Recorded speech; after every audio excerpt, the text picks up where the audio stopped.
Great. So a couple of you are very familiar with the conversation guidelines and have done these before, but since this is a first time getting to do a living room conversation with some of you, and the guidelines are something I've gone over a lot of times, I'm just going to start with our conversation agreements.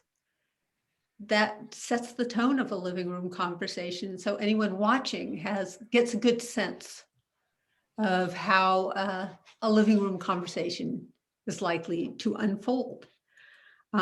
So we start with just a moment to share our name, where we live, what drew us here, and if this is your first conversation.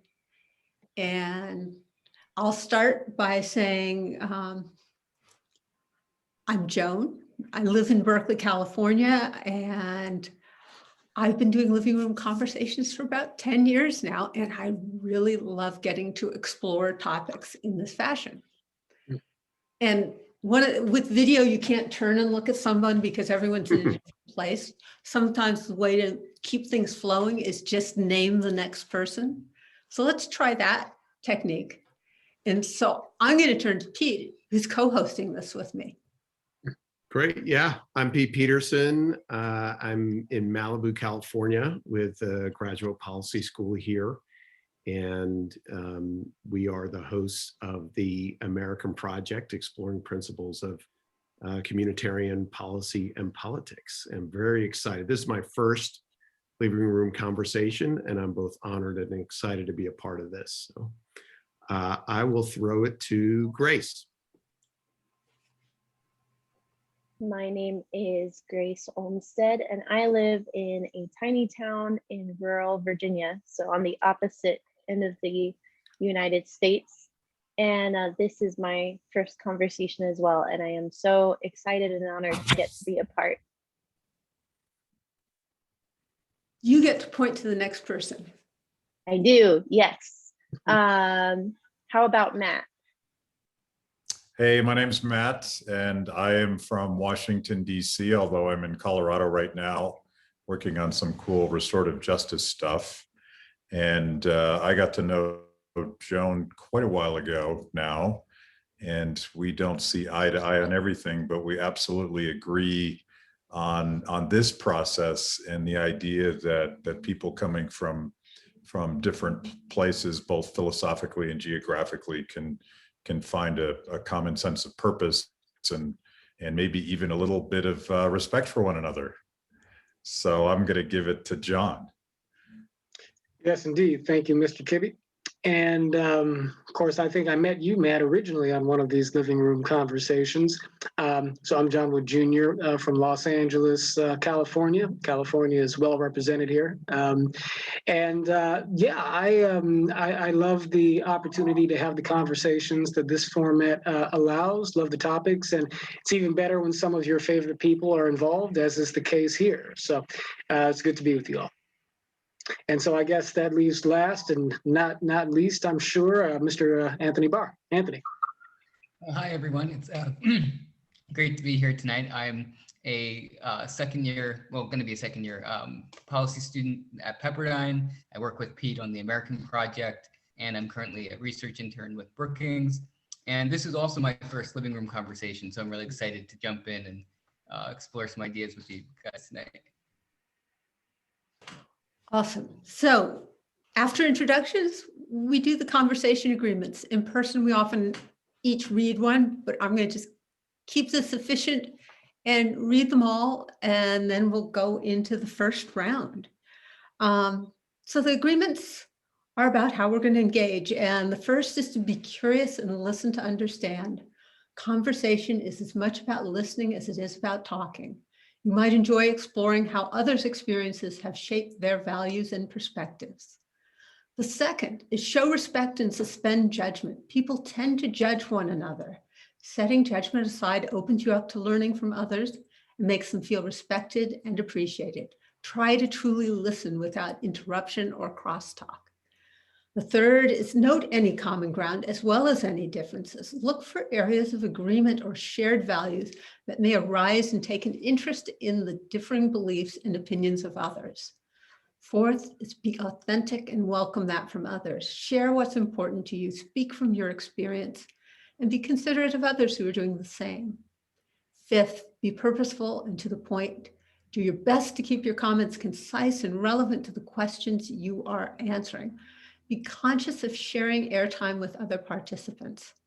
And finally, own and guide the conversation. Take responsibility for the quality of your participation and the conversation as a whole. Be proactive in getting yourself and others back on track if needed.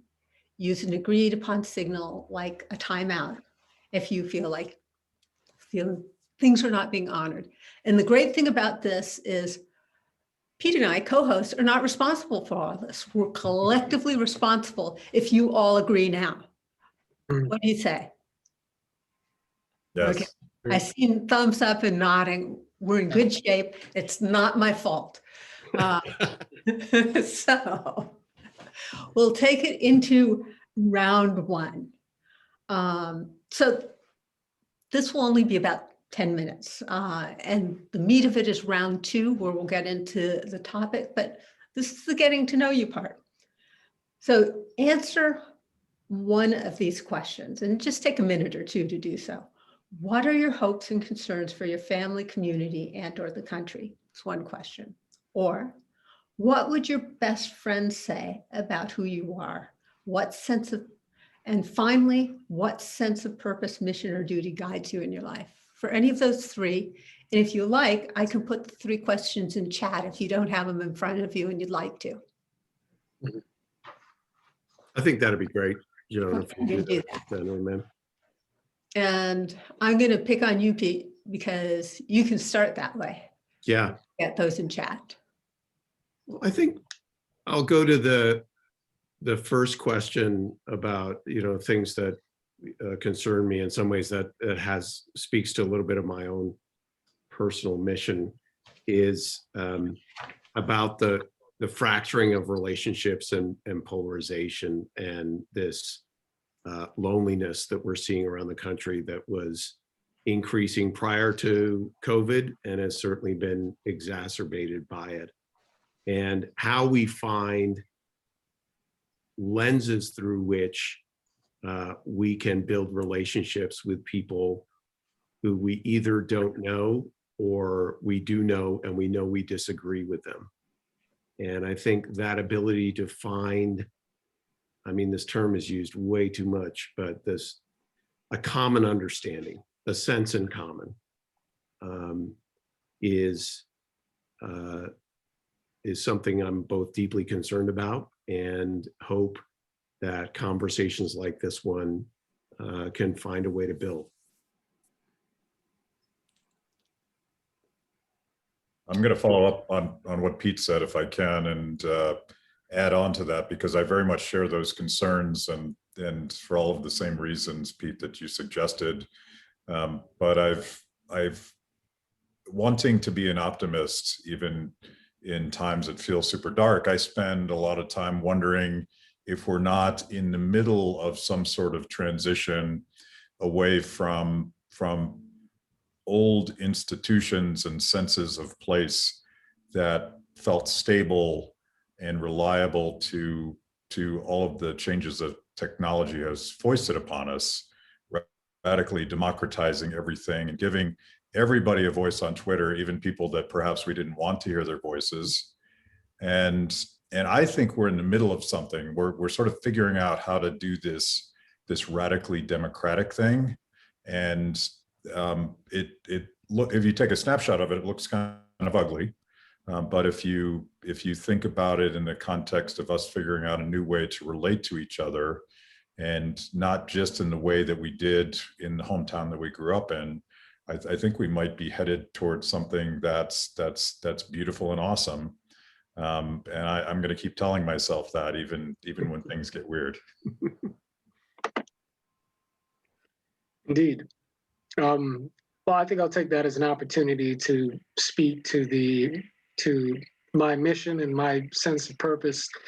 And really, what drives me is a desire to contribute to a coalescing the American people across the lines of partisan differences and racial and cultural differences in a way that allows us to, one, adopt an attitude of goodwill towards another, two, from a posture of goodwill, develop a deeper understanding of the experiences and the moral convictions that lead us to our differing perspectives, and three, from that mutual understanding, to develop a culture of collaboration which allows us to operate our institutions effectively, to live together more harmoniously as neighbors, as coworkers, family, and friends, and in that way create a more vibrant sort of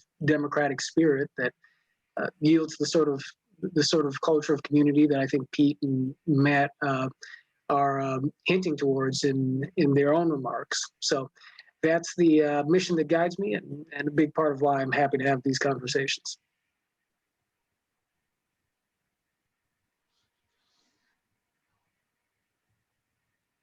Well, I'll take on the what are my hopes and concerns piece of it, because, I'm fundamentally in agreement with, what's being said here. And this is my hope, is that we can take ownership of restoring a sense of trust between people by actually having real connections. Because I do think our media, and there are a lot of systemic things that are pushing us towards distrust, and that we can choose to be connected and be understanding, even when we don't agree. And, in this conversation, there's some chance that I might be the odd person out. And I'm really comfortable with this group of people because you guys are all you're cool. So Anthony and Grace, what did you get? Yeah, I'll follow up on that. Thinking about hopes and aspirations and this idea of conversation, one of the things I'm animated by is being more inclusive about whose voices are heard, and what narratives we consider, whether we're thinking about, debates over American history, whether we're looking at, unemployment stats and disaggregating it to see if there are, particular vulnerable groups that are missing out. What we're doing in both of those instances are taking a simple narrative or a focal point that only looks at a couple people and looking at people that are forgotten. And then in terms of my own work, I'm particularly interested in justice and advocacy of those who are voiceless, or whose voices are being shut out by systems or by power imbalances or whatever it may be. Being able to kind of figure out, okay, who are those people that need advocacy? How do we give them platforms, and how do we advocate for them in policy or in various other areas?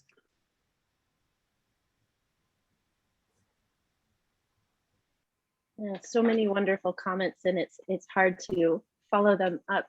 I would say, looking at the question regarding sense of purpose and duty, I think the strong sense I have had is that I want to live a life marked by hospitality in the ways that I'm moving throughout my community, and welcoming people in, having an open space at all times for others, but then also exercising intellectual hospitality and making sure that I am open and humble to different viewpoints, and constantly cultivating that sense of gentleness and openness to others and what they can teach me, because I have so much to learn.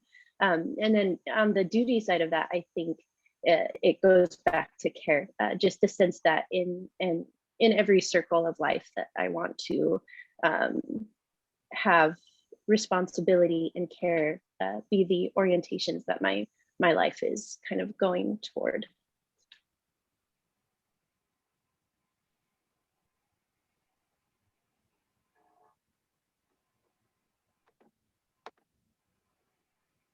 John, you're muted, John. You lost it. Thank you for that. Thank you all. And so we're ready for round two. I'm just seeing that No, I just need to interject this. You've just touched on one of the powerful things about these conversations in person is that nobody is muted. Yes. Well, you know, I also put up those questions for you in chat, and I just realized only Melissa got them. And I just put the next set of questions into chat, and for some reason it's only allowing me to send it to Melissa. So I'm hoping she sent it on to Oh, there we go. Paul. There we go. There we are. Thank you, Melissa. So I will read the introduction to round 2, and I'm sure she will send on the questions as well in the chat for that. But I'll read those too.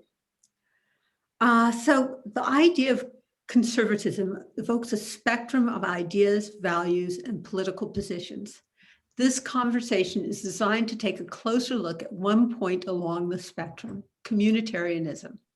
This strain of conservatism involves prioritizing our local geographic identities while conserving our civic institutions, from the workplace to religious organizations, and what might be called community commons, the anchor of community life, parks, community centers, libraries, and other common resources. The focus on community and localized public support stands in contrast to individualism people may feel more readily associate with conservatism. Communitarianism suggests an antidote to the rising levels of loneliness and alienation, while its emphasis on community and civic life resonates across political divides. In this conversation, we'll explore more fully what seeing our world through a communitarian lens might look like. So now I'm hoping everyone can take 2 minutes to answer one of the questions below, which I'm hoping Melissa will also send on to us, because I have sent them to her again, I'm afraid. Ha, there it is. What do you love about the area or community in which you live? Or to what extent does your community contribute to your identity or sense of self? Or in your experience, what role do citizens play in creating and or sustaining of public facilities and resources or community commons? Or what experiences do you have engaging in meaningful ways with your community? What did it look and feel like? And finally, how does your sense of attachment to your local community compare to your connection at a national level, including political party affiliation? So choose any one of those questions, and I bet you guys could talk for way more than 2 minutes, but hopefully just 2 minutes, and then we can continue to do that for the next 45 minutes, at which point we'll switch to a reflection and next steps, the final round.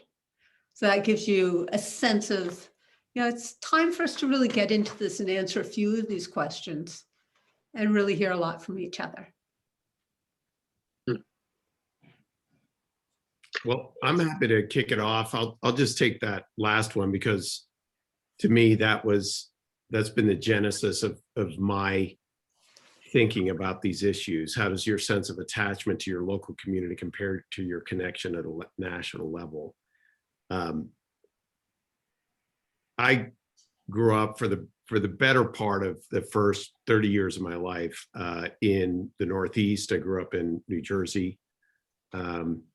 And for a lot of that time, I kind of took for granted where I was from. It was kind of the air that I breathed. I didn't have exposure to a lot of other things until we moved out here to California in my mid-30s. I realized 2 things. One is that people would say something about how I pronounce something, and then there would usually be some sort of comment about New Jersey that would usually get my back up. And I found myself defending where I came from in some ways, understanding the great ignorance that the vast majority of Americans have about the great state of New Jersey. At the same time, I was developing this affiliation with where we moved to, which was Santa Monica, California. And my wife happens to be the fourth generation of her family to live in Santa Monica, California. And so there was a lot of history with that particular city, which I had none of coming out from the Northeast. At the same time, politically, I'm one of maybe 5 Republicans who live in Santa Monica, California, often referred to as the People's Republic of Santa Monica. And that was almost utterly irrelevant to the friendships and, frankly, the love that I developed for that city, in ways that I would be very ready to have a throwdown with anyone who wants to say that Venice, California is better than Santa Monica, California, or that Brentwood is better than Santa. I mean, I will go for a week with you on that debate and argument. And so that appreciation of the geographic place of where I lived, that was almost, it had to be divorced from any sort of national or political identity, was the beginning of me gaining a clearer understanding of the importance of finding something other than political identity as a way of understanding myself and the people who I lived around and the issues that were going on around me that were, frankly, having a much greater impact on me and my family, determined at a local level, than almost anything that was happening in Washington, D.C. or even in Sacramento. And so I've really come to understand in some pretty profound ways personally, and having to do that away from my motherland, as I call it, in New Jersey, just the importance of having that affiliation as a part of my identity. So yeah, I'm happy to say something about how my community helped form my identity, or to speak a little about the relationship between those two things. So I'm from Los Angeles, and Los Angeles, of course, is a city and a county that is the size of some countries. So, you know, it carries a different sort of flavor to it as a hometown experience. Nevertheless, I think that being a product of Los Angeles, and I've lived in, you know, in a number of different parts of LA and have worked across much of the city and much of the county. I think that part of what comes with that for me, given the deep diversity of Los Angeles, is sort of this native kind of sense of comfort with a panorama of different cultures, wherein the languages that some folks speak, the food that, you know, different communities make, be they Asian or Latino or Persian, Armenian, or Korean, or Japanese, all of that swirls together in a sense of myself as a person, as being somebody who is a product of the convergence of many different cultures, you know, certainly within my own family, because I come from a directly multicultural family, but that family exists within the multicultural panorama that is Los Angeles. And so, you know, no pun intended, but it colors my view of the world in a way that I think would leave me feeling somewhat lacking to be somewhere for too long a time where I didn't have access to some of these different cultural inputs. And I would narrow this answer down even more specifically to talk a bit about a certain part of Los Angeles, South Central Los Angeles, where I live now, and where I spent some time growing up, because I've always had relatives in South Central LA. And, you know, in this particular community, there is a history certainly a history of struggle. You know, there are all sorts of ways in which friction with law enforcement, poverty have been sort of, you know, hard knocks that have produced for people living here a certain toughness and a certain realness, if you will, that actually for me is a bit refreshing, because it means that a lot of folks out here have an easier time remembering what's important. They're a little bit closer to the realities of, you know, eating or not eating, life or death even. And even though this is a consequence of some negative facts of reality, maybe, it also means that some folks at least are quicker to appreciate what they do have, whereas I think folks in communities that are more comfortable oftentimes have a more difficult time being grateful, perhaps. And there's this sense of overcoming and seeking to build a culture out of or in the midst of struggle that I find inspiring, and something that deeply affects me and affects my own sense of myself as somebody who lives in and in certain respects is a product of South Central LA in particular, or what we used to call South Central Los Angeles. So yeah, so that's my answer.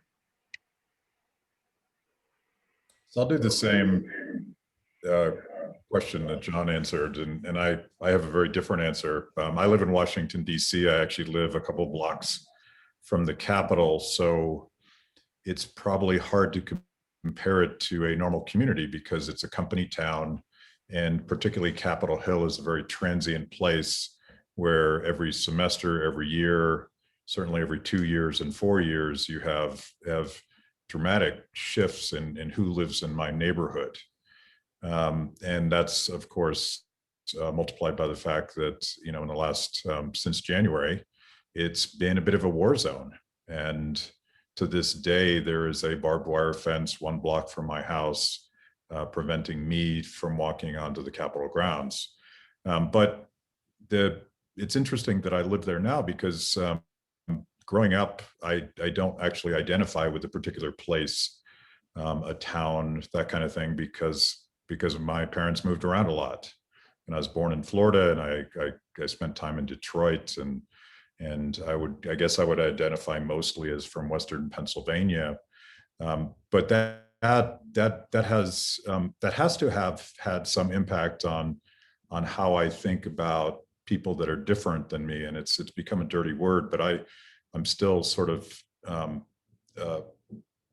that cosmopolitan spirit, and I love checking out places and people and cultures that are different than I am, and I've always been comfortable in my work, sort of parachuting into somebody else's community and enjoying trying to understand them. And I think that might come from my lack of sense of place. I'm not sure, but I definitely enjoy being with people that I wouldn't necessarily identify with, because it's fascinating to understand how other people got where they are.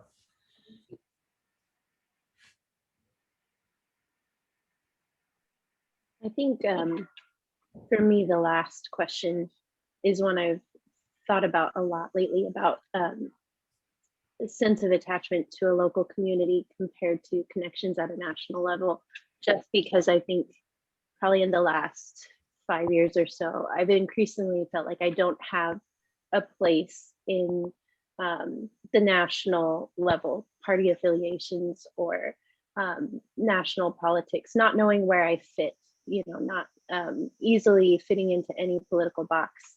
And so feeling almost placeless when it comes to a lot of those larger political conversations. But when I think about my town and my neighborhood, I see all these ways in which I can be a good neighbor, in which I have an identity as the person down the street, or the person across the road who can still be a good citizen in the way that I'm loving the people around me and helping provide for them, and thinking too about the ways in which there are all sorts of battles at the national political level that are very fractious oftentimes, but when it boils down to how can I serve this place, all of us, regardless of political party or background, are oftentimes fighting for the same things. We want our town to be more walkable. We want our kids to be able to go to good schools. We want to make sure that people who are food insecure have food on their dinner tables. The things we're all working toward are practical and oftentimes giving us opportunities to love each other in very tangible ways. So that's definitely something I've been thinking a lot about and have found a lot of hope in, I think, in the last several years.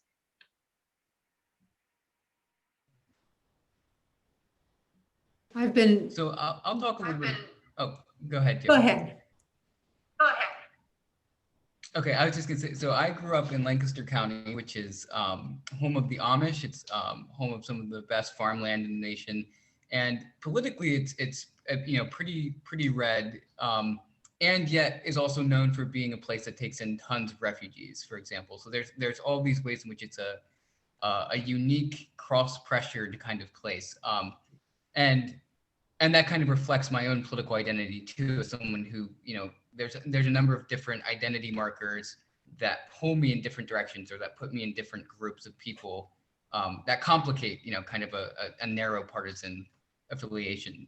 But within Lancaster County, one of the things that I was able to do while in college was intern for the local library, which was an eye-opening experience thinking about anchor institutions in communities. Because a library is not just a place that you get books, it's a place that you take, English classes. It's a place that you learn how to use computers if you're a senior taking, computer tech classes. It's a place that, elementary students are doing robotics or other kinds of, typically after school type programming. It's a place that, in my experience, I did file my taxes there one year. They had, as part of the United Way partnership, tax preparers that you could go and get your taxes filed.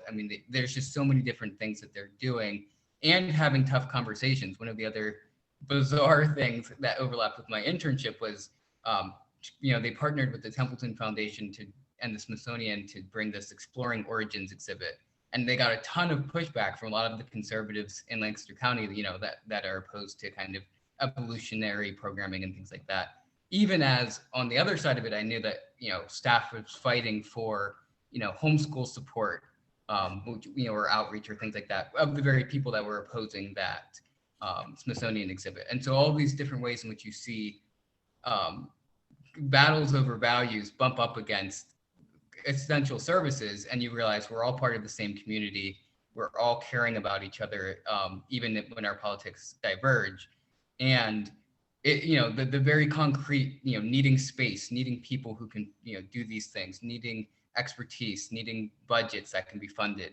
It gets very material very quickly as well, in addition to kind of the philosophical pieces or the sociological elements. So it's really interesting hearing all these stories and thinking about my own story and I'm going for the last one about how my sense of attachment to my local community compared to connection at a national level. Listening to this, it's reminded me that my grandmother was born in San Francisco in the late 1800s.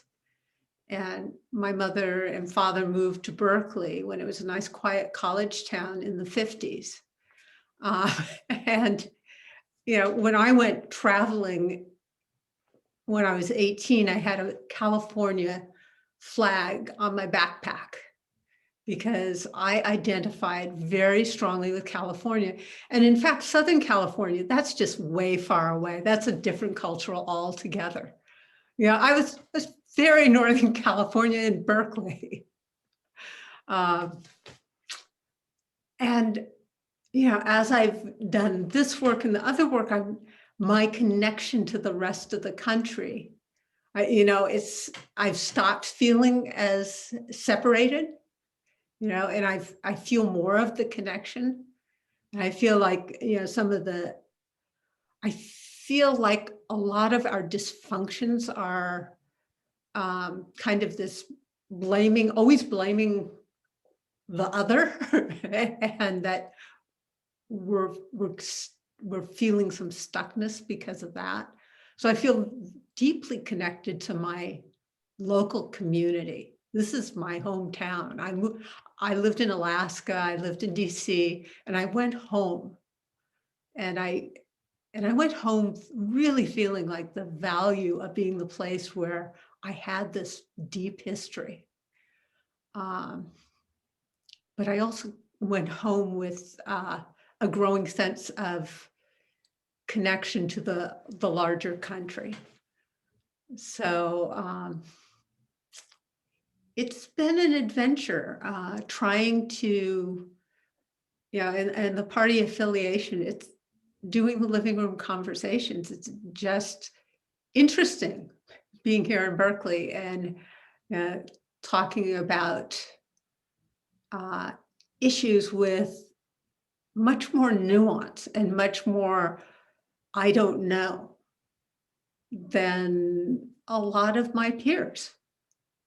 And that's, I think that I don't know, and the curiosity and the nuance are what I'm dreaming we can rekindle and deepen. And Joan, if I could just ask you a question about what you said, so I understand it as well. When you said that since coming home, you have a sense, I'm putting this in my terms and paraphrasing, that you got a different sense of the complexity and the nuance. Were you referring to your sense of the more local issues and what was happening there? Or was it coming home and then actually having a different view of a whole variety of different? Well, homelessness has become a huge issue. Just take one issue Mm-hmm. for the whole country, but particularly the West Coast. It's devastating. To me, it's a physical manifestation of how dysfunctional we are.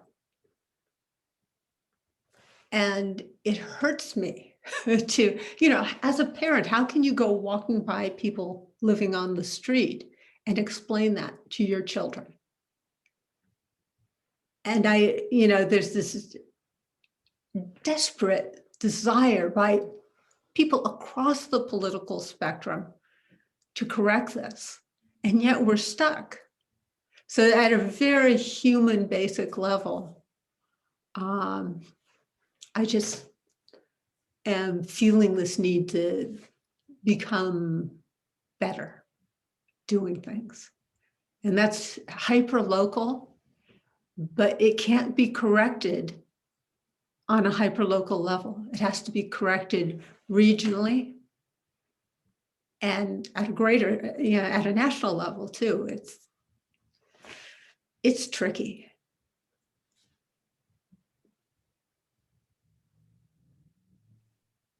I guess that was one of my thoughts about this too. One of the things that helps inform me around these issues of communitarian lens is some of the work I get to do through an institute here at the policy school called the Davenport Institute, which for about a decade has trained and consulted with several thousand local government officials in how to lead more inclusive and participatory public processes. And that work led me all over the state and in some ways around the country in both training and consulting in this work. And the two things that jumped out to me from that work that I think connect directly to this conversation are, one, many of these local issues don't have natural partisan labels to them, but they nonetheless have a great impact on our lives. You raise homelessness as one. I don't think there is a natural partisan lens to that. The second is that, and I'll just tell a quick story about one of my first public engagement projects was in the city of Salinas, California, one time the hometown of John Steinbeck up in the Central Valley. And they had a $20 million deficit on a $100 million general fund, and they wanted to do some public engagement around how you close that deficit. And I was a part of a team that consulted on that. And we, in the first meeting in a community college auditorium, we convened about 200 local residents to talk about how they're going to close that deficit. And at the end of it, the facilitator of this public meeting asked the public for any thoughts about what their experience was. And one person got up and said, you know, this has been an enjoyable process to learn about the budget and, you know, how much work needs to be done to close the deficit. But really all I care about is whatever the city council decides on the budget, that at the end of it, that there's a Salinas where after my daughter graduates high school, she can come back and live. And I remember standing next to the mayor, and I was like, did you hear that, Dennis? And he goes, yeah, I heard it. The woman wants her daughter to come back. And I was like, no. That's everything right there. Because in government, and I would argue even in policy and politics, we can get so wrapped up into the material and quantitative aspects of, you know, budget cuts or educational outcomes or, you know, those kinds of things. But we're losing, which to me is the head of public policy, and it's a necessary, but we're losing the heart of why we're doing this. And the heart of why we should be doing any of this is to build communities that our kids can come back if they want to and live because they love it and they feel themselves to be stewards of it. And trying to connect those two pieces, I think A is done most effectively at the local level, but B, it does take getting at why we love the places in which we live. And if we can't have that conversation, it's going to be very hard to resolve these real policy issues, but also find ways, I would argue, to rebuild trust from the ground up.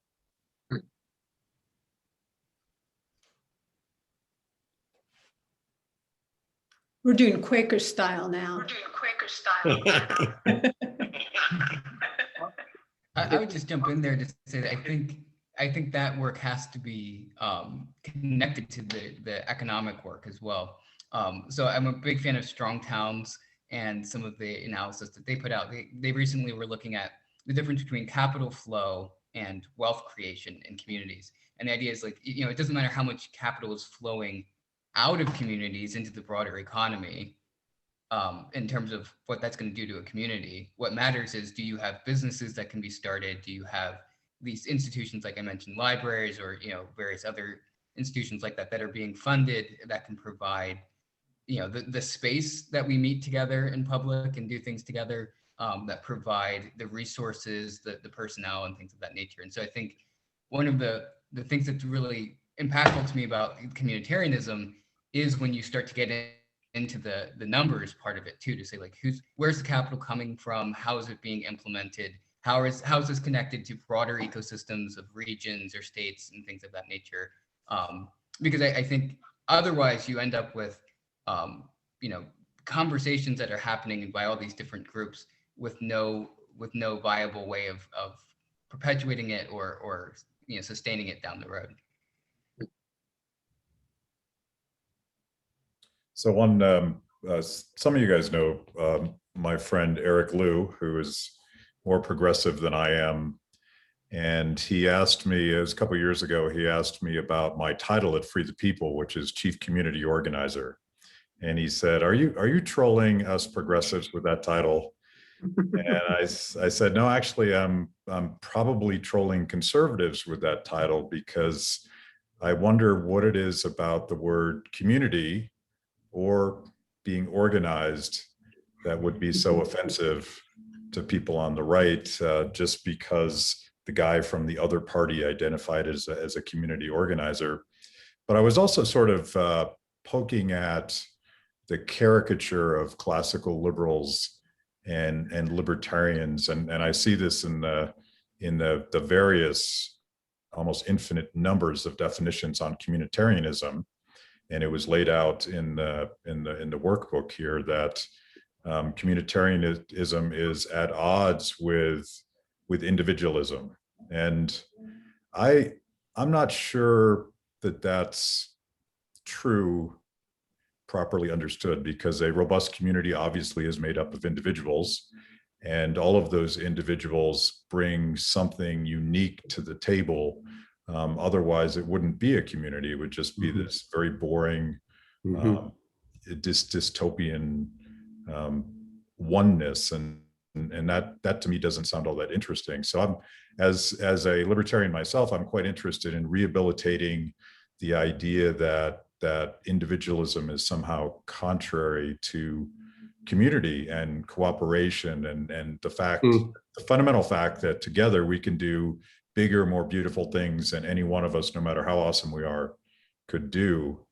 And so to me, that's it's sort of emblematic of the inability of our various tribes to communicate with each other, because we're all using these words that are packed with meaning in fundamentally different ways. And Pete, I like the way that your project is set out to sort of refurbish, redefine what communitarian is, because I think whenever we use any of these words, we then have to sort of explain what we mean when we say that, because it might mean something totally different to somebody else. Very good. Yeah, I definitely feel the way Matt does about fundamentally the non-contradiction between communitarianism and individualism, so long as we consider the individual to be properly understood as part of the community, right?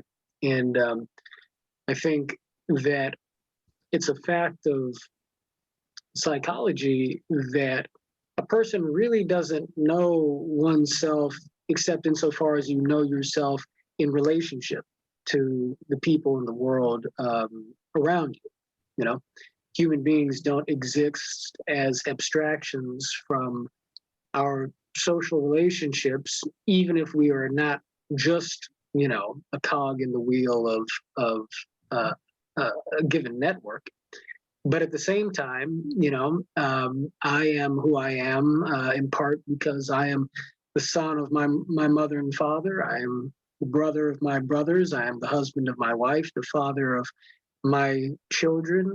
We live in a neighborhood. That neighborhood is in a certain city. That city has a certain culture and history. It is made up of people of culture and history whose stories intersect with my own. And so we are all a part of the creation of one another in some sense, because we grow together as human beings. And that is as it should be, I think. And so one way of thinking about community, I think, is sort of the place where we are known, perhaps. And I think that there is a way in which, regardless of how passionate or motivated we might become with respect to national political issues, there is an anonymity, I think, that can come with subsuming oneself wholly in the national discourse that, you know, contributes to an isolation that is much less possible in a closer context, where the concerns that you share about the home and hearth kind of problems of the neighborhood are shared with people who can see you, you know, who can see you every day, with whom you have some immediate shared interest and investments, with whom you might share some communal memories. And, you know, to speak in that language is to evoke sort of small town imagery. And I'm from LA and Matt is in DC. And so, you know, these big cosmopolitan settings that can sound unrealistic. But even there, you know, I've got friends from New York who are, you know, from biggest, most imposing city in the world, but they can talk to you forever just about their block, you know, about their borough or about their barrio or what have you. You know, the places where we're clustered together with the people we love become the places that we love, right? And in that love, in that affection, you know, there is inevitably a sense of belonging that comes with being a part of a social fabric, you know, something that you can viscerally sort of feel, you know. And I think that even for folks who are nomads like Matt Kibbe, you nevertheless search out those opportunities, I think, for connection. I mean, the idea of community can transcend place to some degree, and in the digital age, maybe it has to. But keeping a hold of that feeling of connection comes with the shared investment in, where we belong and where we are known, has got to be a part of the healthy life experience of the individual. So I would suspect.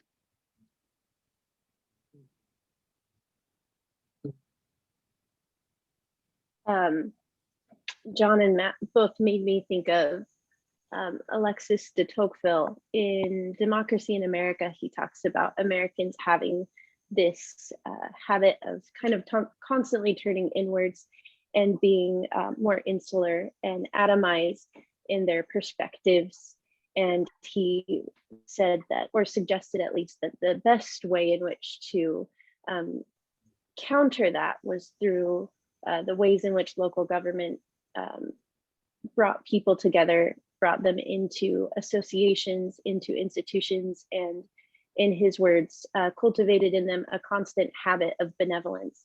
And I love that phrase, and it's one I've thought about a lot, that even in the ways that individuals can bring their own stories, their own gifts, their own backgrounds and talents to a place, that each of us then can hopefully be cultivating that constant habit of benevolence that pulls us out from being more focused on our own needs or desires, and constantly pulls us toward thinking about, as John put it, our identity in community as well, and how that can then create something that we are sharing, a commons that we're stewarding together.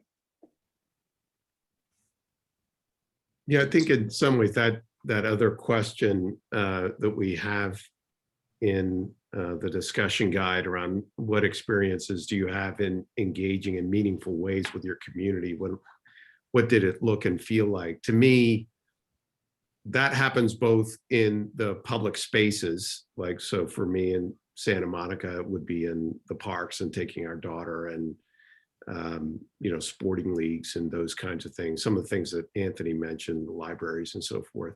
But it also happens in the civic institutions. I mean, I don't think I would know Santa Monica as well had it not been for the church that we've been a part of, that meets at Santa Monica High School, that has introduced my family and I to so many different people, nor the small church-based charter school where my daughter has gone.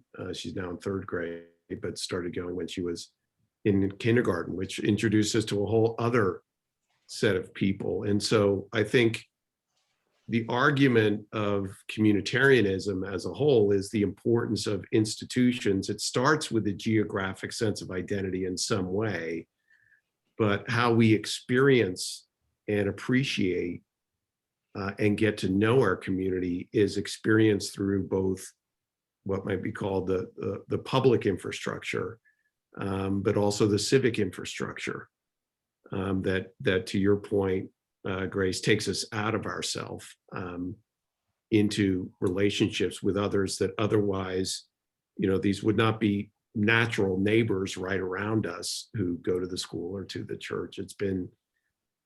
It's taken us out of that. And I'm sure that's true for us all, but it speaks to the importance of these civic and public institutions in how we get to know the community in which we live, and how we build relationships ourselves, and their importance, especially as we begin to come now back out of the pandemic, where these places have been shot into Zoom screens like this one, whether it be school or faith or other civic institutions. The importance of gathering together again in person in these places, I just think is going to be incredibly important as we return from this historic event.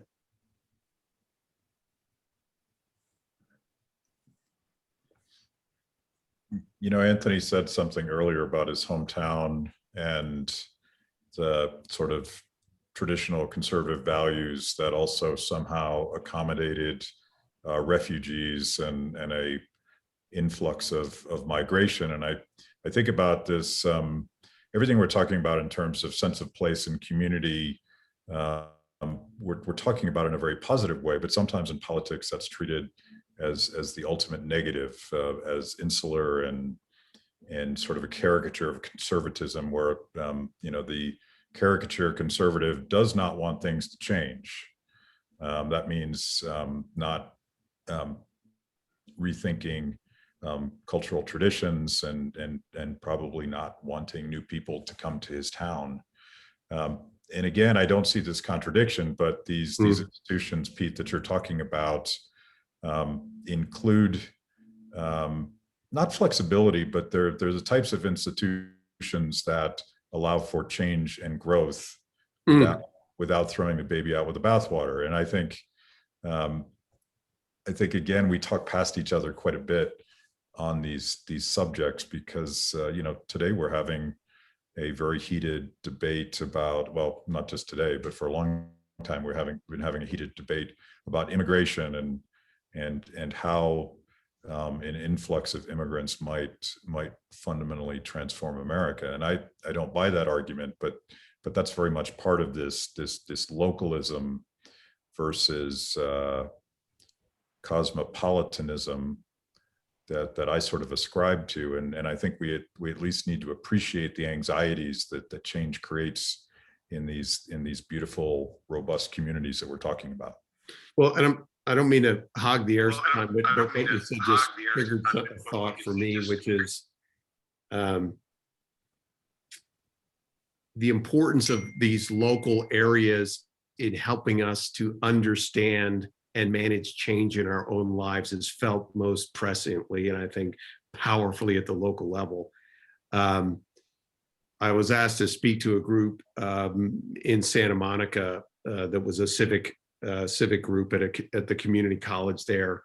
And I began my talk by saying that Santa Monica is the most conservative city in California. And most of the people who were of the more progressive leaning wondered what I meant by that. And what I meant by that, just knowing the city and some of my work that I've done at the Davenport Institute in land use planning and building, is you cannot stick a shovel in the ground in Santa Monica, California. You will not build any structure over 4 stories that has any sort of size or scope to it, that's got any sort of capacity for people to live. That's just not going to happen in Santa Monica. Now, for them, they would not see that as being conservative. They would see that as saying, we know what we love about Santa Monica and we don't want to change, right? And in that, I think the ability to think about some of these issues at a more local level that take some of these political labels, conservative and progressive, and just strips them of their partisan meanings, but goes to the roots of where those words come from, right? I think, again, is understood most powerful. We know why we love where we live and we don't want it to change. Otherwise, we would just, why would we?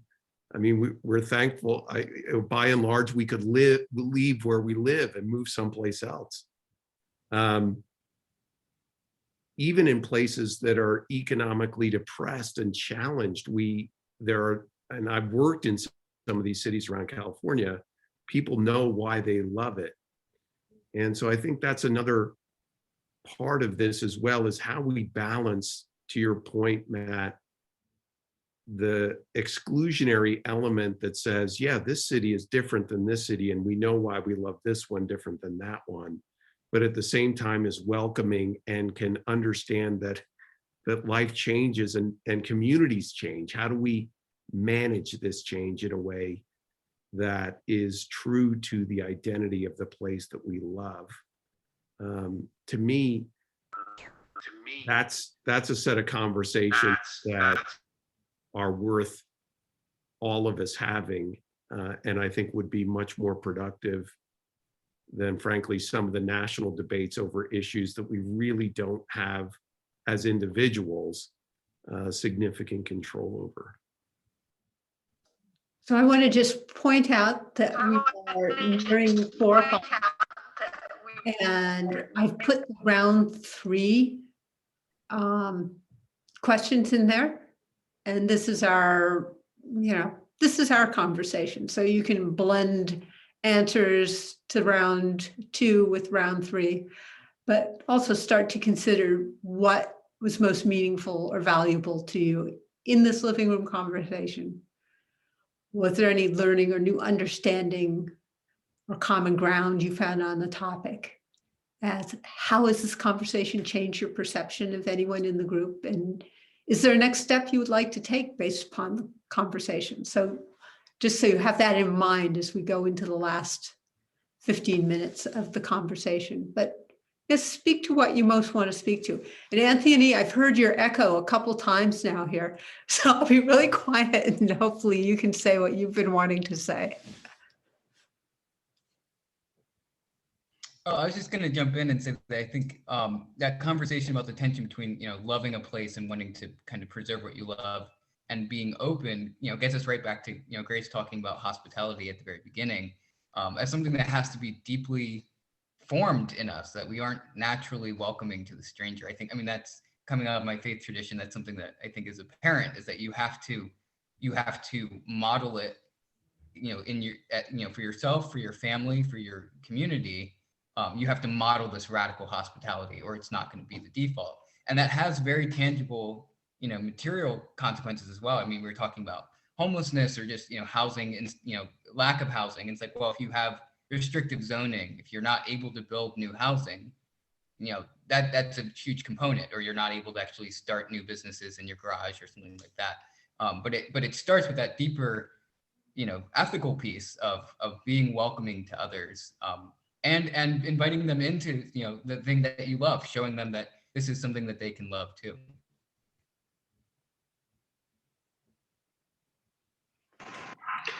Well, I do want to thank Grace for the concept of intellectual hospitality. I'd never heard that phrase before, but it's a concept I will take with me.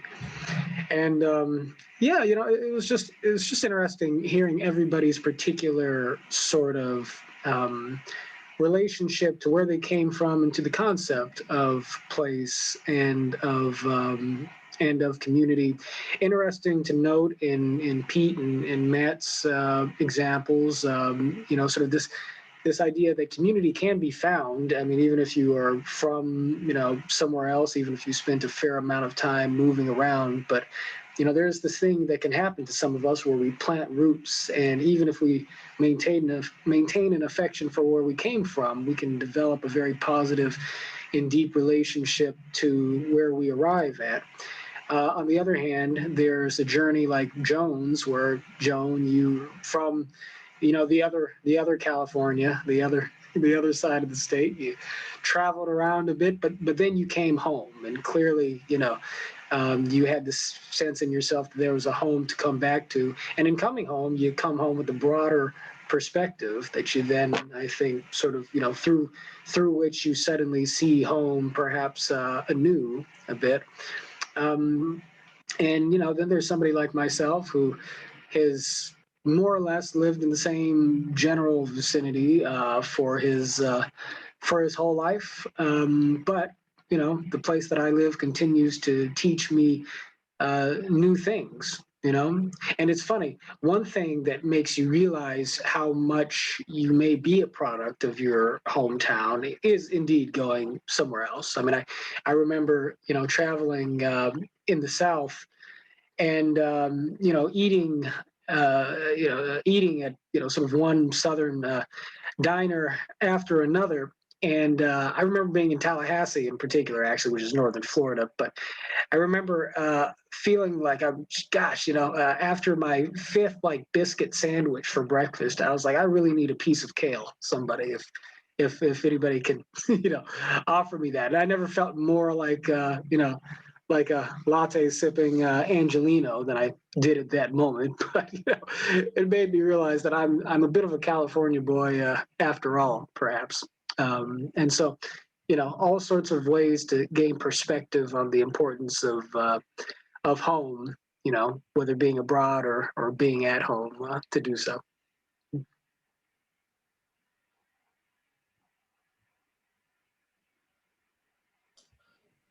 Well, I'll start the round 3 with what was meaningful and valuable to me in this living room conversation, because I really am very eager to find some solutions and the way to proceed, and seeing an approach that has promise, that has shared values at its core, is very pleasing to me. And it's very kind of fun to get to hang out with some friends that I haven't seen for a while. People that I used to see at meetings now and then. And to meet some new people, which is also a pleasure, because, there have been certain restrictions the last year and a half that have made this ability to have a conversation that goes somewhere with people at a distance that much more valuable. So I am really glad that I was able to have this conversation and think a little more deeply about the opportunities in the concept of communitarianism. And is it really conservative coming from Berkeley? The word hospitality is one, Grace, that I'm going to steal, and I guess we're stealing it from de Tocqueville. But there is, I had, and I think I still am, always been proud of America, and I'll use the word exceptionalism but it's very loaded. But it has always been the case that you can go anywhere in America, almost, and feel welcome, even though you're with strangers. And I think there is an ethos about this country. I've felt it in other countries as well. And that is the thing that Pete started off being concerned about, that we're tearing apart that fabric that connects all of us. And that's very much the thing that we need to be working to repair and strengthen somehow. But I'll point out that I'm in my fake studio right now, and I'll point at my fake Grateful Dead poster. I'm in Colorado, and I'm going to Red Rocks tonight to see Bob Weir and some of the remaining members of the Grateful Dead. And I am very much part of that community. And I love that community because in a lot of ways, I have nothing to do with anybody else that I'm going to be with tonight, except that we are a robust family. We take care of each other, and we protect that community. And I think that's a metaphor for the sorts of things we're trying to do to bring America back together. What is that commonality that connects us, even as we go through all these radical changes and migration patterns and economic challenges and lockdowns and all these things that are tearing us apart right now. That's what I got out of this conversation was a heightened interest in some small way helping to solve that problem.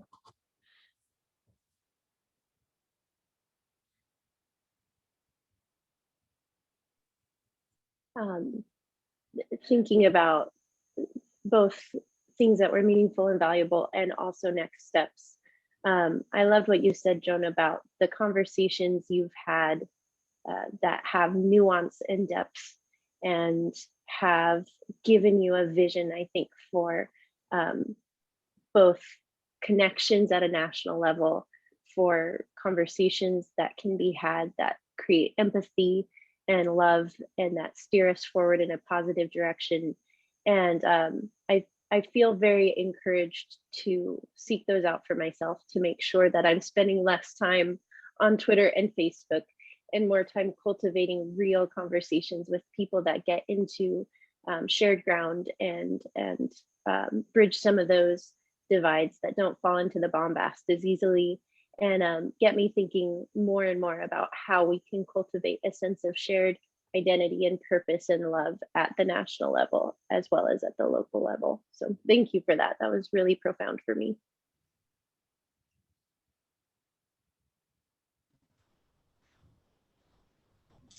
I really love this discussion. I think what I'm going to be taking away from it is early on, Matt had talked about like old institutions that might need to be revived or creating new institutions. And I think that's the question is, you know, how do we take what we're doing here and institutionalize it in various sectors of society in ways that build that public infrastructure and that social, you know, safety net and those things that we were talking about. And, you know, it's especially fraught, I think, for me as someone who's in a generation that is much more cynical about institutions, has grown up kind of not trusting a lot of the institutions around me. And so, you know, what does it look like to build that kind of hope again as well and plug it into that work?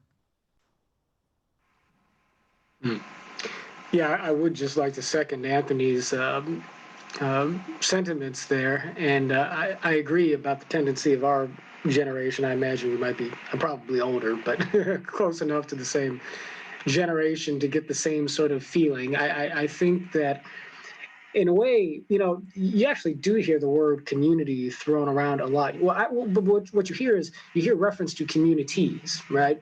You know, the community of, you know, of color, communities of varying different identities, you know, Grateful Dead fan club community, this, that, and the other, which is all good. But then there is the sense of community as something of an ideal, really, as sort of a state that we share together, perhaps a state of goodwill and intellectual hospitality, and sort of the norms by which we are able to treat one another with respect so as to have functioning institutions. And I think that we've sort of commodified the idea of community in a way as to where everybody's always trying to build a community, everybody's trying to market a community, everybody's trying to compete in the attention economy for people's focus, to get folks to be able to put on the same jersey or sign up to the same list. But the actual spirit and ethos of community, it's not, you know, first and foremost a matter of putting forward, you know, a particular sort of social agenda whereby you completely sort of rewrite society and start over. It has to do with the humbler sort of nurturing of the qualities of human connection that come through the virtues, that come through a sense of empathy and honesty and integrity and meriting trust in one another, so that we can genuinely live in a country to where you can feel confident in the idea that wherever you go in this country, you know, folks may be willing to welcome the stranger. I doubt that everybody feels like that in America today. It's probably true that particularly for certain groups, you know, you've never necessarily universally felt that way about America, but I think we all have the sense that America could be that way. And so, you know, the work that we do at Braver Angels, the organization that I represent, which is a grassroots group dedicated to rebuilding the fabric of social trust in American democracy, it is about sort of creating a chain of relationships within communities and between communities that would allow for us to sort of be able to range out across the expanse of American society and feel like we're home from coast to coast, even while at the same time knowing that home is a special place that's, I think, particular to each of us. It is likely, you know, geographically where you reside. But again, to take it back to where I was before, I think home is the place that where you are known, you know, the place where you can feel like you belong and you share your richest connections to others and to the identity that we might share in the context of being neighbors, you know. So, you know, this whole conversation has been a wonderful reminder of I think the spirit by which we build towards the ideal of community. And I think that, you know, that spirit grows the more conversations like these, you we play host to. So thanks to Living Room Conversations for making it happen. And to you, Joan, as always. And you're muted. And to Pete. Pete and the American Project, happy to be a part of. Yes, sir. Yes, thank you. I'll say that I'm going to take away the idea of, or the virtue of hospitality. I think that is going to be an essential virtue going forward. And I want to certainly understand Matt's very good raising of the tension between individualism rightly understood and communitarianism. I think that is going to be an important tension to hold in place. I guess I would just close my part by just saying that communitarianism is sometimes written off by the so-called politicos as just being a pining for white picket fences and an era in the 1950s and 60s, which apparently was some sort of ideal. I think actually what we're talking about here is extremely hard to do. And I don't think most people are going to do it. I think it's the most natural way of living. I think we all understand why we love where we live, warts and all. But frankly, it's become a lot easier to find ways in which we disagree with one another and practice what Robert Putnam calls the bonding capital versus the bridging capital, which is to say the things that we agree on with people who are a lot like us, as opposed to finding ways that we can collaborate and partner with others who are not like us. Now, I think that happens most naturally in our geographic places in which we live. And the glue that can be used to hold us together is something extremely squishy, but I think is central to working our way through this era, which is love. What I've learned, especially in my time living in a place that I did not grow up in, and frankly, for a lot of reasons, my neighbors are a lot different than I am across a whole variety of different issues and perspectives and so forth, is that we could easily have a conversation about why we loved where we lived. And from there, I think a lot of good things, even in discussing policy and politics, can happen from there. But for reasons that we've discussed, which whether it's the social media places or the ability to surround ourselves with information sources that are going to constantly provide us with an echo chamber that feels very comfortable, like a nice warm blanket and a cup of warm milk.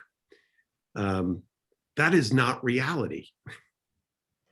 And I think, frankly, what we're talking about here is our proverbial, dare I say, lived experience and the ability to manage the change in our lives and in our communities that is natural, is experienced and practiced in the hardest place. And that's when it's right up in our face, right up in our doorstep, right up in our town or neighborhood. And I think that's one of the challenges that this communitarian movement faces, is that it's a lot easier not to do these things, not to bring this lens to our conversation. And that's why it's so easy to dismiss it as some, again, nostalgic view of the past. No, this is where we live. And I really do believe that in at least bringing this lens into how we view our world around us and the policy and politics of the world around us, I really do believe that founded on love of the place we live and understanding why we love it for as long as we live there, I think is going to be fundamental to this next stage. And I'll just say last thing. You want to talk about hospitality and humility. To write a book on this, as Grace has with Uprooted, and not mention it at all in any of this conversation, I think is really a mark of great humility. It would be a great takeaway for those, maybe as a next step, to just have a reading group around Grace's book Uprooted, which in many ways takes on some of these issues and tensions, because tension is reality. Tension is life.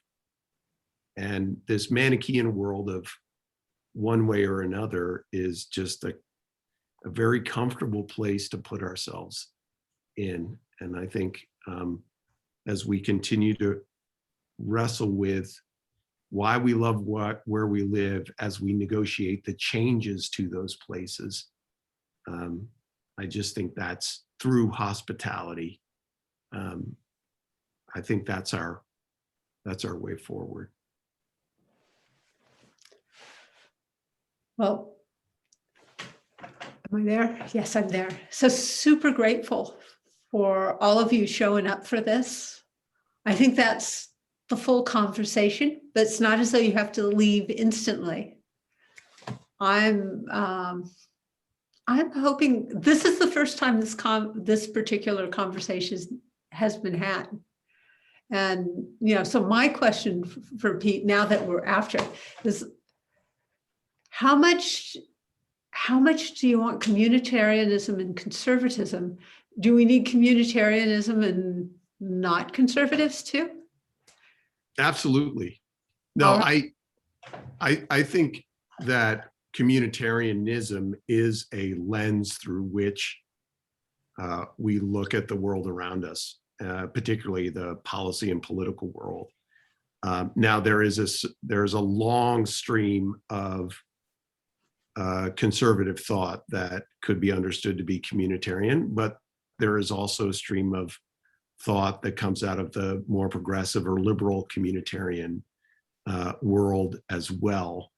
There was a moment there in the 90s where there were actually people working together across this left and right communitarian divide, which has some important nuanced differences, but I would much rather be having that debate between communitarians on the left and right than the ones that we are not really having. We're really having arguments. We're not really having debates, and we're certainly not having conversations grounded in some sort of quest for the truth, and for finding a way to live together with difference.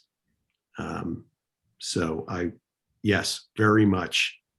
So I will admit, because the bridging movement has had been challenged to have equal numbers of conservatives in the mix, it might be that having the communitarianism and conservatism be the leading edge and inviting others in later is the way to go. And we've got experts in this room that can weigh in on that, I imagine.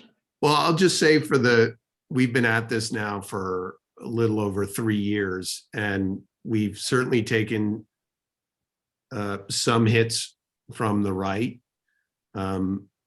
But with someone like Eric Liu and someone like you, frankly, Joan, and others, I think there is a bridging opportunity, as much as I think it's important to speak to the conservative movement, which is obviously in a state of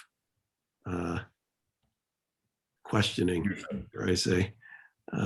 So I do think that there's a credible, philosophically policy-grounded communitarian conservatism that responds in a timely way to this moment that we're in.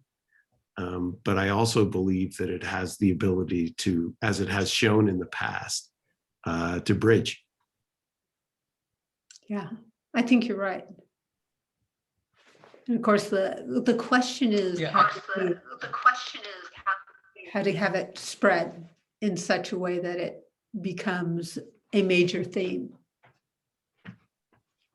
Were you going to say something, Anthony?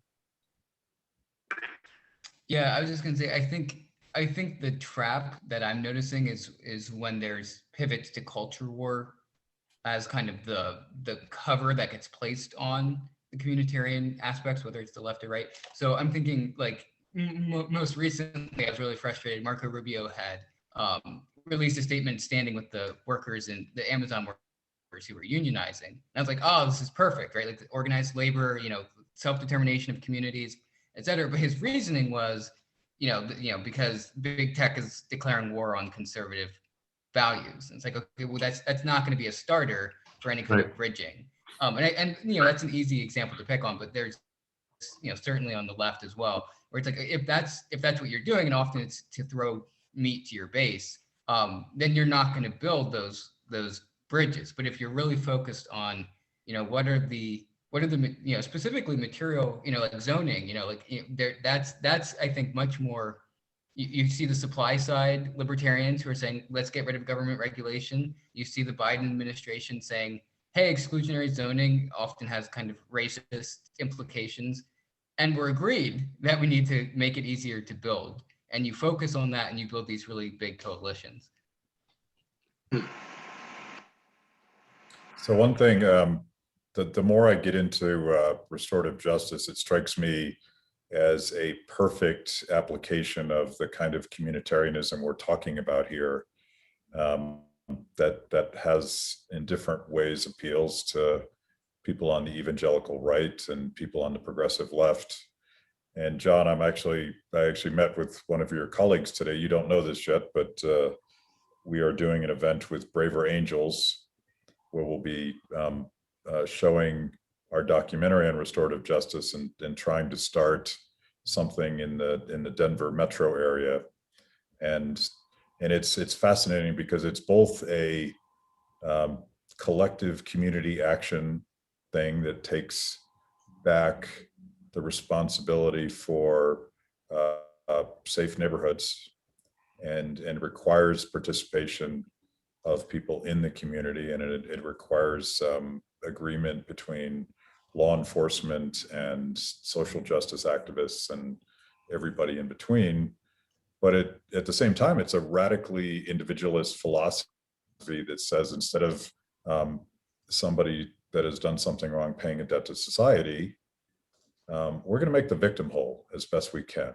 So in that sense, it's very libertarian and communitarian at the same time. So what I like about it is we don't have to talk about politics. We don't have to talk about culture war stuff. We can focus on how do we fix this problem in our community, and everybody agrees that it's a problem. Recidivism is a problem. Crime is a problem. And here's a practical solution that actually seems to be working based on community cooperation. So I think in some ways, instead of talking sort of broadly and philosophically, which I'm often prone to do, I like this because it's practical and it's specific, and there's data to back up the successful experiment that they've done in Longmont, Colorado.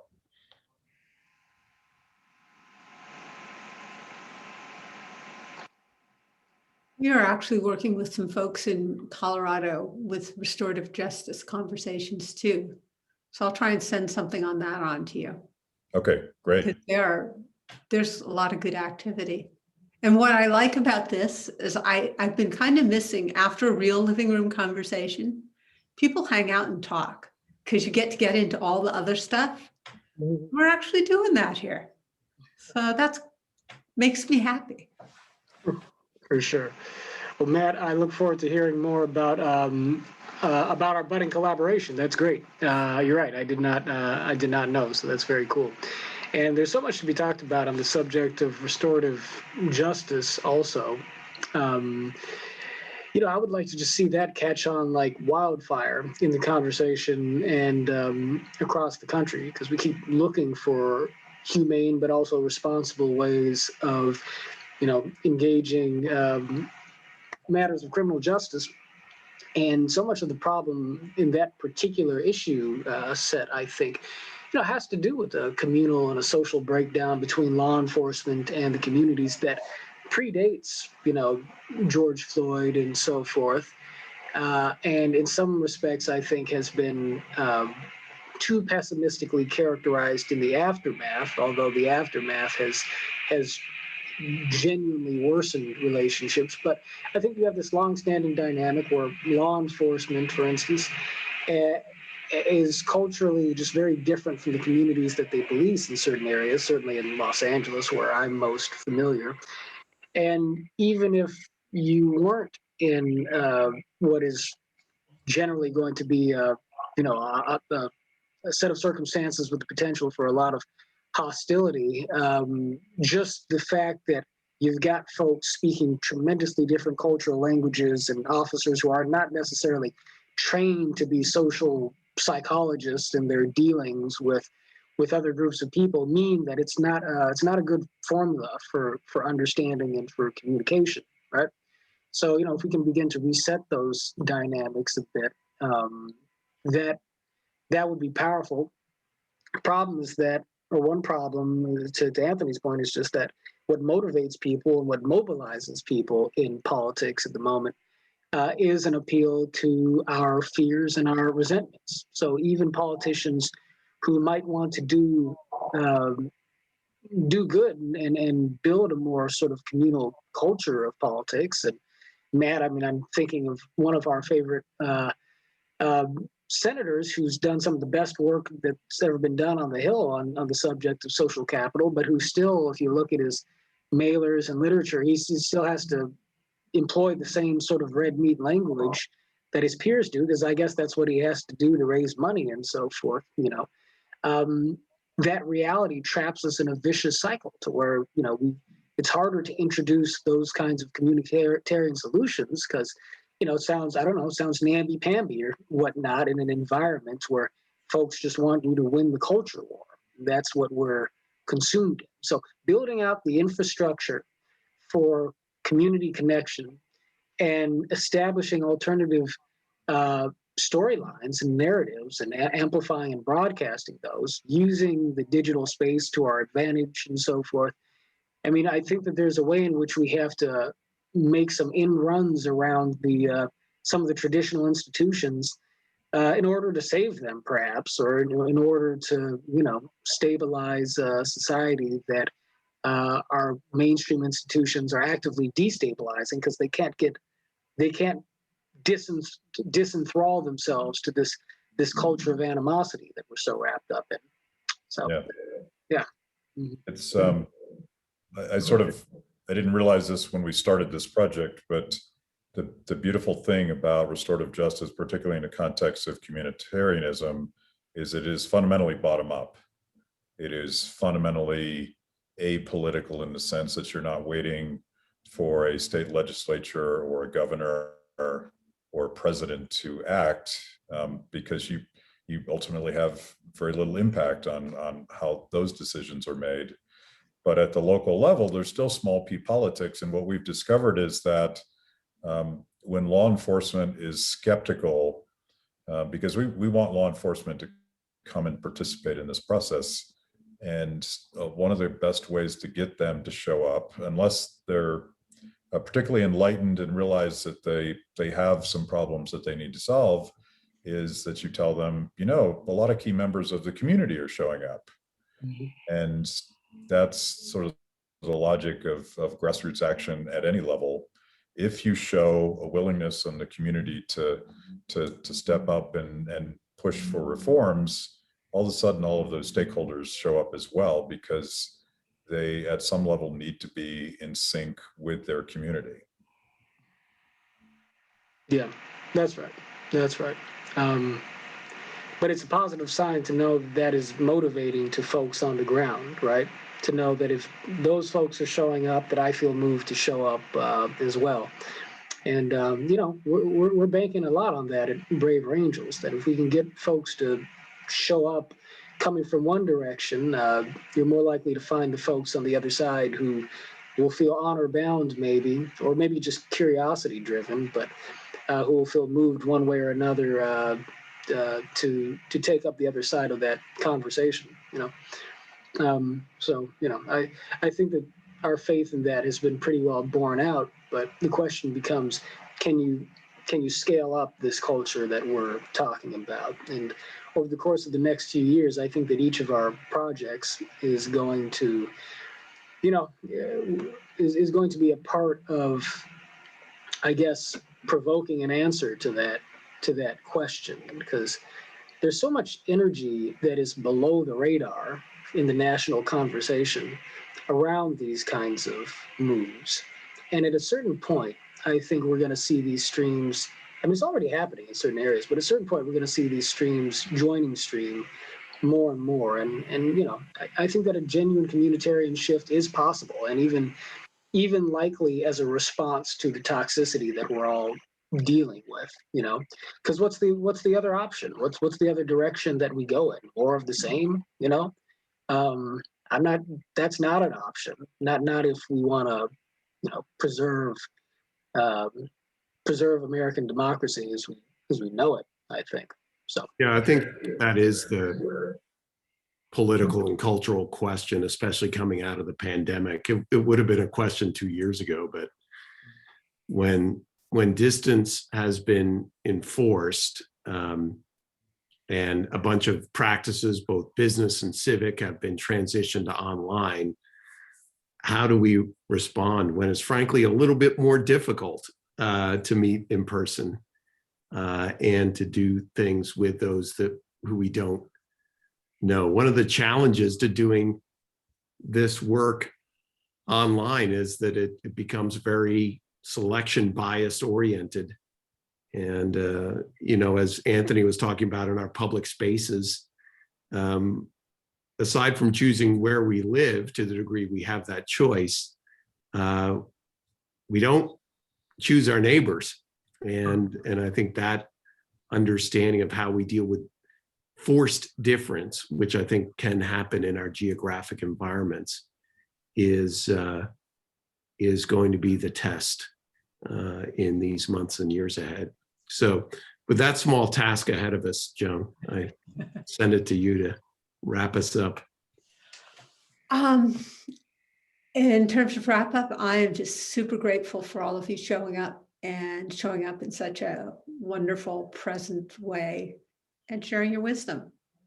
We're going to take the recording, make it into a highlights video. We'll share the highlights video with you. So last time we did it, it was a longer, these are what we think are strongest. We'll share the full length. If there's something you really want